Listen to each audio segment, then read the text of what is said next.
My name's Biggart. I'm an applied psychologist here at the University of East Anglia, and I'm going to be talking to you about some of our research on emotional resilience at work this morning.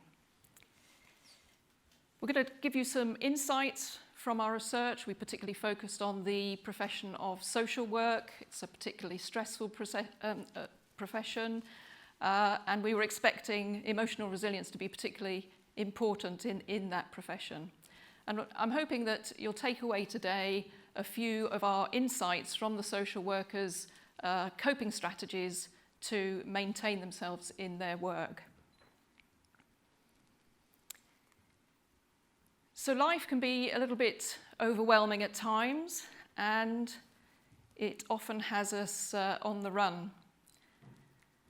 Emotionally resilient people are able to bounce back in the face of these challenges and adversities. They're able to change the way they think, the way they feel, and what they do in order to overcome these challenges. And by doing this, they draw on their own resources. They draw on other people's resources as well. They're able to seek help. They don't do it all on their own. Other things that influence the emotional resilience that we have throughout life are, of course, our own abilities and our own skills. We each have our own unique set of these that we bring to life. They may be things like persistence, conscientiousness, openness to experience. And in addition to this, there are lots of other things that will affect how emotionally resilient we're going to be.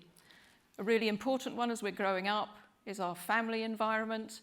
To what extent is our family available to us? How tuned in are they to our needs? Do they accept us as a person rather than as a set of accomplishments? All of these things make our family a secure base from which we can then explore and learn. The society we grow up in makes a huge difference too in terms of the adversities we actually experience. Do we live in rich society, a poor society, geographical region? So this will affect the adversities that we face. It will also affect the number of resources that are at our disposal. And then more locally, in terms of our neighbourhoods where we live, the communities we live amongst, where we work, where we go to school, this all influences the degree to which we are connected to others. And that's vital for emotional resilience because we can't rely on our resources alone. So we were particularly interested in the work environment for our research, and that's what I'm going to talk to you about next.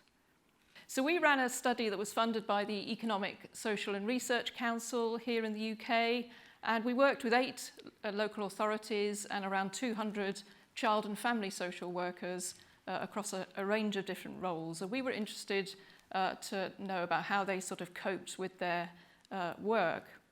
And one of the first questions we asked was, what do you find emotionally demanding at work? And we used a model that's well known in the literature. It's called the Job Demands and Resources model by Biggart and colleagues. And these job demands that you can see here are the most common range of job demands that we all experience at work. And they include things like workload. In social worker terms, this would be caseload, working hours, the degree of change that we experience at work, and so on. And these job demands are mitigated by the range of resources that are available to us. So these are things like colleague support, supervisor support, opportunities for training and development, the resources available to us to do the work. And they help offset some of the job demands. In terms of what sets apart social work and other sort of stressful professions are these emotional demands that makes it particularly challenging. And social workers told us that some of the most stressful emotional demands that they faced were things like witnessing trauma amongst children and families, dealing with or living with the weight of responsibility for the welfare of children, trying to engage service users, It's all very well seeing that people need help, but they may not actually want your help when you offer it. So you've got to try and engage them as well. And in dealing with these emotional demands, not only do you have to deal with these, but you have to manage your own emotional responses and manage other people's responses as well. And this is known as emotional labour and takes a lot out of us. And all of this makes the work very psychologically preoccupying. So things are preying on social workers' minds all the time, and this means that work very often spilt over into their personal lives, so they had to manage that as well. So a number of things that are quite stressful in the job, and stress gets quite a bad press, but actually we need to remember that stress is a natural process. We've evolved to have stress.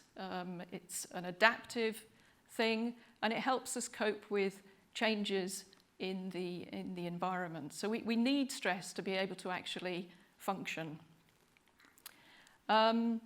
Stress is a physical and an emotional response, and I think we've often, particularly as adults, we forget about the physical nature of stress.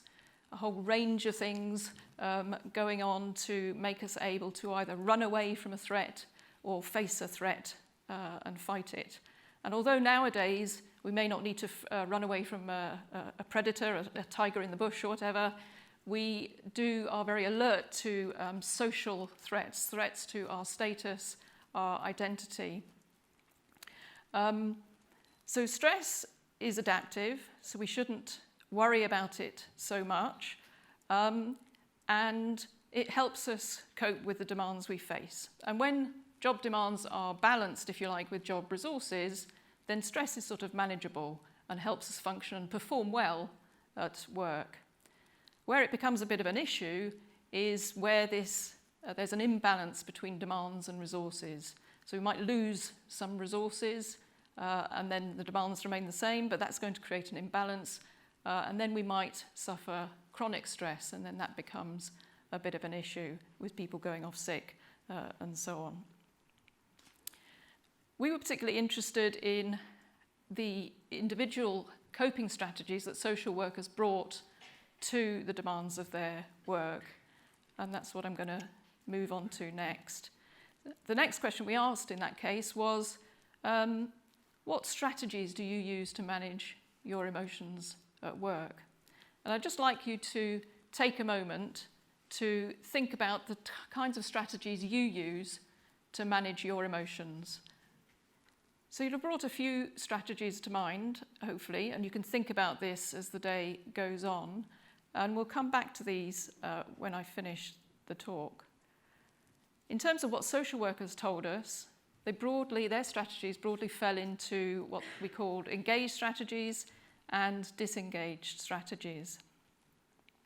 The disengaged strategies involved avoiding the problem, pretending sort of head in the sand approach, wishful thinking,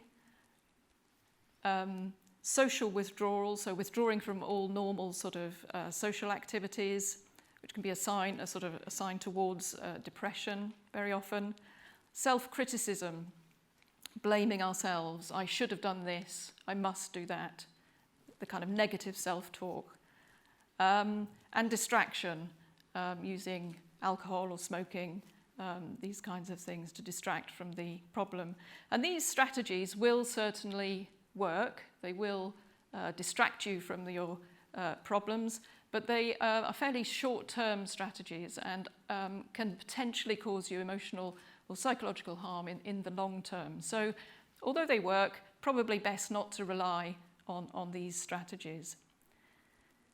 In contrast, some of the more effective strategies that social workers spoke to us about fell into these 6 areas, and I'm going to take each one of these in turn.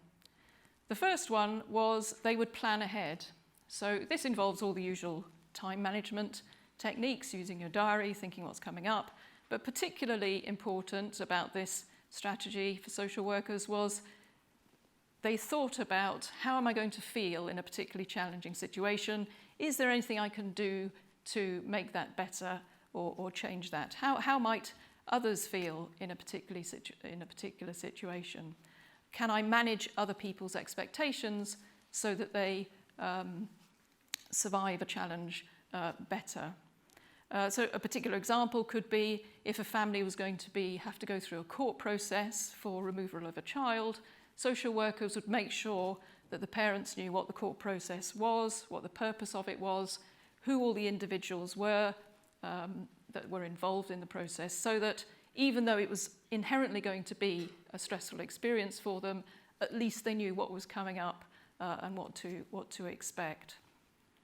Another example from this social worker was in the face of dealing with challenging service users, if they were worried about what might go on when they visited them at home, they would arrange for them to come into the office instead. So changing small things to make a difference to how people were going to feel in the future.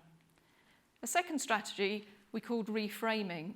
And essentially we have this fantastic ability to change the way we see the world by just changing the way we think about it.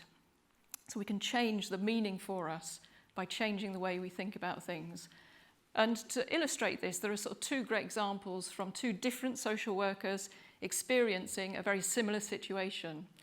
So this first social worker was receiving a lot of verbal abuse and complaints made against her, a lot of personal comments from one of her service users who she felt she'd done above and beyond to try and help. And this she found to be incredibly upsetting, and it bothered her for quite a long period of time.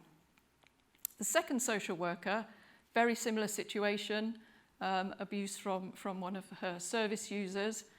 She took a different approach.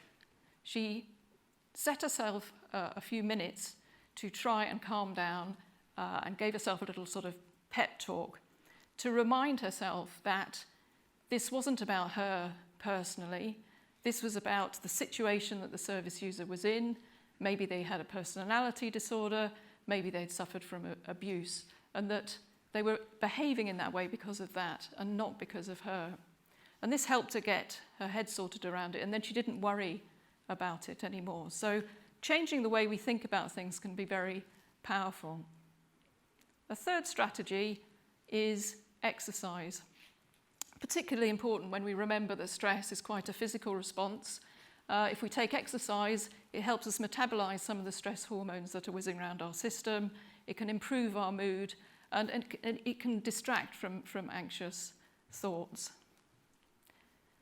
A fourth strategy was tackling the problem. You remember in the disengaged strategies, people were avoiding the problem. In this case, it's about actually addressing the problem, because if we tackle the problem, it's not going to reoccur, and we've reduced the mountain of problems that are coming into our inbox every day. So tackling the problem, really useful strategy, and in doing so, not thinking that we have to solve all our problems on our own, that we can use other people's ideas and resources to help us solve our problems. And this was a great quote from one of the social workers who said she wasn't afraid to ask people questions. We find this very much with our students. They won't ask a question, I'm going to look so stupid.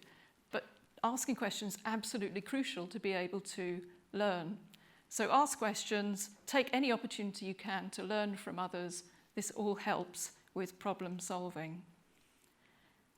A fifth strategy, really important in terms of remaining connected to people, is to seek social support, family, friends, colleagues. And this is vital partly because you get to feel heard, feel understood, you can gain advice, you can gain a different perspective.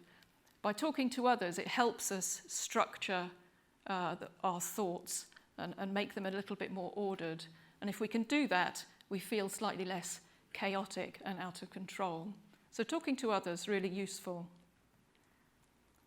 A final strategy was modifying mood, changing the way we feel by thinking about things. And one of the ways in which we can do this is to think about the people that love us, the crazy things our pets do, And we all have mobile phones nowadays, which is brilliant. I remember the days before mobile phones. I'm that old. But now we have our family in our pocket, effectively, and that's great, so we can refer to them when we feel a bit low. A second strategy is to think about a great holiday you've been on, a great place you've been to. I love photography, I love wildlife. This is the Norfolk Broads. If you've never seen a swallowtail butterfly, I recommend you do so while you're here. So thinking about places that make you feel relaxed and that you love. And then a sort of final strategy, those social workers who were religious were able to take a moment out to go to prayer, and that would really help them take a break, replenish and relax. And other similar strategies for those of us who are not religious would be meditation or mindfulness. So just have a quick think about the strategies that you brought to mind when I asked you what strategies you use to manage your emotions. To what extent were they disengaged strategies? To what extent were they engaged strategies? What we would suggest would be a useful thing to do is A, increase the range of strategies that you use. It will make you more able to tackle problems that you face as you go through life. And if you're going to increase the range of your strategies, try and increase the engaged ones and maybe decrease some of the disengaged ones. So we've summarized these 6 engaged strategies for you here, and they are planning ahead, reframing, taking exercise, tackling the problem, seeking social support, and modifying mood. Thank you for listening.